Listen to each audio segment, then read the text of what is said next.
Play action. End zone. There it is! Unbelievable!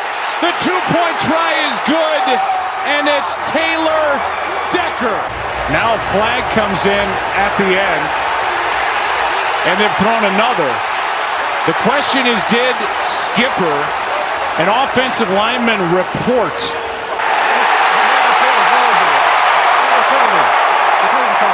So the call is an illegal touch? I think number 70 and number 68 came in, and I'm not sure 68 reported as ineligible. The 68 is Taylor Decker, their left tackle.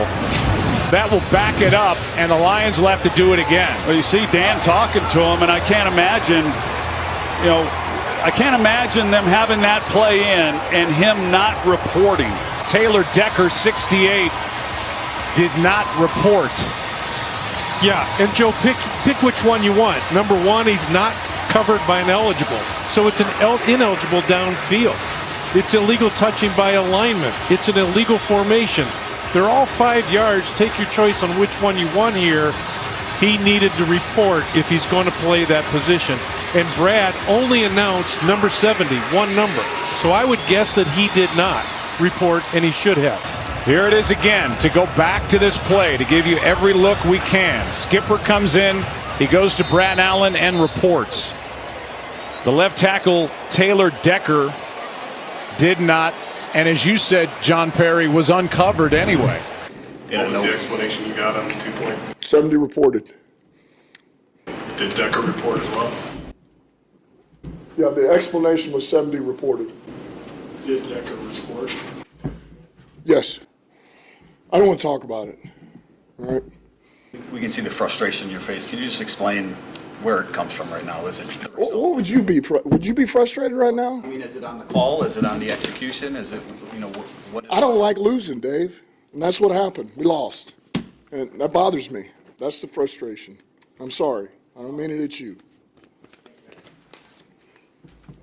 The thing that bothers me the most is that we're putting blame on the players. Stop. The players did everything right. So quit blaming, quit covering somebody's butt. Yeah, tell it the way it is. Be a man and take responsibility. It's BS. And this thing right here, it's just a game. Yeah, it's a game that may very well cost them the second seed, certainly, and possibly the first seed. After the play was over, personal foul number 95 of the defense, personal foul number 74, offense. Those fouls offset. Both players have been disqualified. Wow, so Robinson and Brown both ejected. So it looked like Brown initially had the face mask of Strange, the tight end. Robinson didn't appreciate, so he got in the face of Brown, though, and they started joining each other. Unfortunate, Arch, in what has been just a terrific season for Derek Brown. Yeah, you see Brown with the hand right there to the face mask, and I'm sure that Robinson did not appreciate that. And the helmet comes off, and so then Robinson now goes his hand to Brown's face mask. And then the helmet toss, and Robinson bids farewell. Kansas City does a great job last week.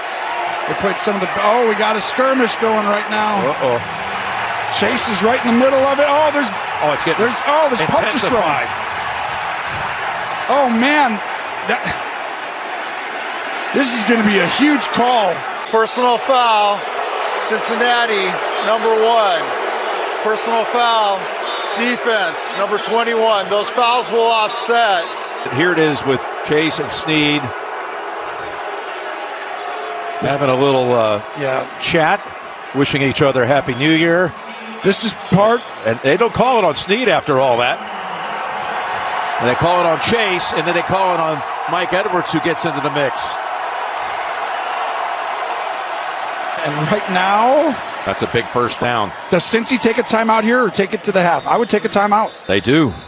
They do with 20 seconds as Browning's able to effectively sneak it for the first. And we got another little disagreement here. You talked about where they've played 5 times, this is in the under 5th 2 time. years? Yeah, and it's like a division game almost for these guys now. It's the biggest non-division opponent matchup 5 times in the last 2 years. There was frustration on the defensive side of the ball. Charles Omenihu and Willie Gay came off the field arguing with each other. You can see Willie Gay had to be held back. Chris Jones, the leader of this defense, though, eventually went over to him, as you see right there, and said, hey, man, we're okay. The Green Bay Packers come to Minnesota and dominate the Vikings from the start. A 33-10 win. And there is the conversation we'll look at. We've got some words being exchanged here. Aaron Jones, Pat Jones, among others. As it got started there, was a swing somewhere there with Andrew Booth and Malik Heath and others, and it continued on.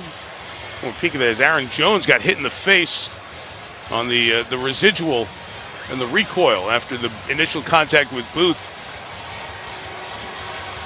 You see Booth was getting involved in conversation with an inactive player. Cardinals showing pressure. They bring it. Hurts bottled up and down at the 30. Lost 4. Surrounded by Cardinals there. Buda Baker and B.J. Ojolari finished him off. Yeah, just not really well blocked at all at the point of attack. You're splitting double teams. You saw the GIF-worthy reaction there from the fan who said something along the lines of, what the heck are you doing? 12 man in the offensive huddle. That's a 5-yard penalty. Second down. Yeah. I mean, that's the face. Yeah, and that's the face that you expected to see, right? Like, in motion. The handoff. Williams first to Smith into the secondary. He's gone for a Rams touchdown.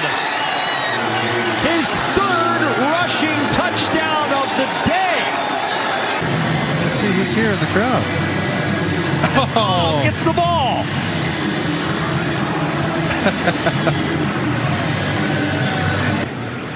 Okay, we got this guy's got it. One-on-one matchup right here. Looks like the Giants fan has it. And then that's a dip and rip. You see that? Use the momentum. It's Taylor to throw. Barkley's open. Barkley was wide open. It was going to be a walk-in 2, and Taylor can't believe it. Get bailed out. Got away with the hold on the edge. Okay. Oh, my goodness. Oh, Tyrod feels it. He knows. The epitome of the Giants season. The best way that I could. He feels like this year is different. Gordon. Terrific dance by Gordon just to pick up 3 yards. Sealer and Chubb there, and some extracurricular after the play. Flags down. Not a major surprise with the way this game has gone. This one went on for a while, and as the whistle was blowing, of course, now that extra shove you get in. Melvin Gordon's not having it either. Unnecessary roughness, number 2. Penalties declined. That's Personal Chubb. foul, unnecessary roughness, number 5.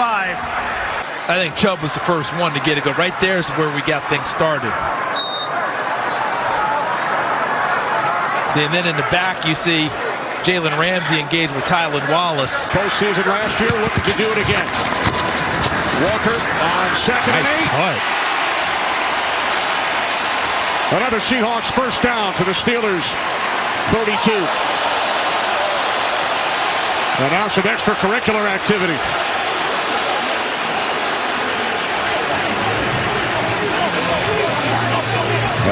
I don't know what Eric Rose said to Kenneth Walker, but he's got him jacked up. Let's take a look. Eric Rose. Oh, there it is. That's where the anger comes from. 2nd and goal, Harris. Inside the 5. Harris dives for the goal line. I don't think that's a fumble. Yeah, that's a touchdown. Looks like the ball came loose once he hit it on the ground. It was ruled a touchdown on the field as players again come together and must be separated by the officials. Bears rushing extra. Heineke unleashes. Jefferson is shorts. Edmonds brings them back. 4th down in plus territory and pushing and shoving after the fact. McGarry in the mix. Justin Jones not having any of it. Oh, now a helmet came off. I'm surprised I haven't seen a flag thrown yet. Oh, now there's a flag thrown.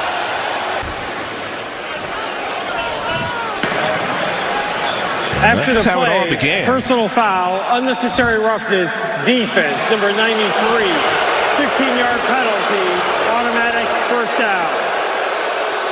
So Adrian Hill says Justin Jones is the only player who gets a penalty on that play, which keeps the drive alive for the Falcons. And I believe Justin Jones was the one who ultimately ripped the helmet off of the rookie left guard, Matthew Bergeron. You're going to get called for that. He's been productive everywhere he's been. Here's Pollard, bends back and takes it to the 5 and has a first and goal there. His best run of the night, and now the two sides start shoving. And Jake Ferguson right in the middle of it for the Dallas Cowboys, who Dak Prescott calls his first lieutenant. If anybody comes after me, I send Jake Ferguson after him. That's a good one to send. We had a chance to visit with him. Here's White. Tough sledding inside so far against the Saints.